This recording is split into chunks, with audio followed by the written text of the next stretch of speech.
राष्ट्रपति द्रौपदी मुर्मू ने कहा कि सदन में पेश एक राष्ट्र एक चुनाव विधेयक में सुशासन की शर्तों को फिर से परिभाषित किया गया है। उन्होंने कहा कि एक राष्ट्र एक चुनाव योजना शासन में निरंतरता को बढ़ावा दे सकती है, नीति निर्धारण से जुड़ी निष्क्रियता समाप्त की जा सकती है, संसाधनों के उचित इस्तेमाल और वित्तीय बोझ को कम कर सकती है।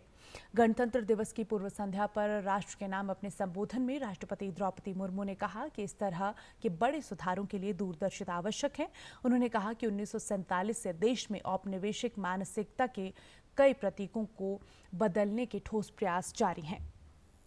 वर्ष 1947 में हमने स्वाधीनता प्राप्त कर ली थी, लेकिन औपनिवेशिक मानसिकता के कई अवशेष लंबे समय तक विद्यमान रहे। हाल के दौर में उस मानसिकता को बदलने के ठोस प्रयास हमें दिखाई दे रही है।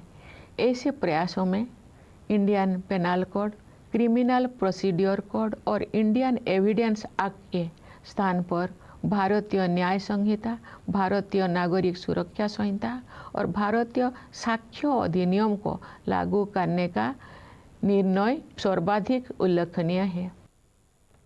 राष्ट्रपति द्रौपदी मुर्मू ने कहा कि गणतंत्र दिवस सभी नागरिकों के लिए सामूहिक हर्ष और गर्व का विषय है।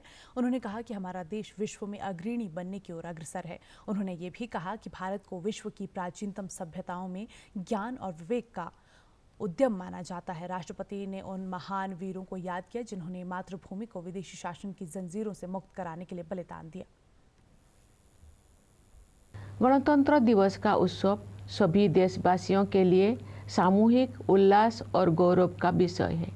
ये कहा जा सकता है कि किसी राष्ट्र के इतिहास में 75 साल का समय पलक झपकने जैसा होता है, लेकिन मेरे विचार से भारत के पिछले 75 वर्षों के संदर्भ में ऐसे बिल्कुल नहीं कहा जा सकता है।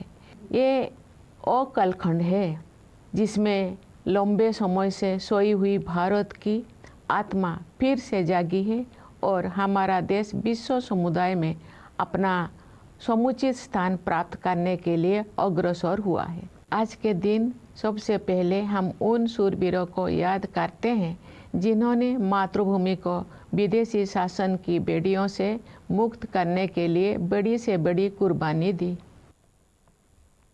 राष्ट्रपति द्रौपदी मुर्मू ने कहा कि हाल के वर्ष में भारत की आर्थिक विकास दर लगातार बढ़ी है, युवाओं के लिए रोजगार के अवसर पैदा हुए हैं और किसान तथा मजदूरों की आय बढ़ी है।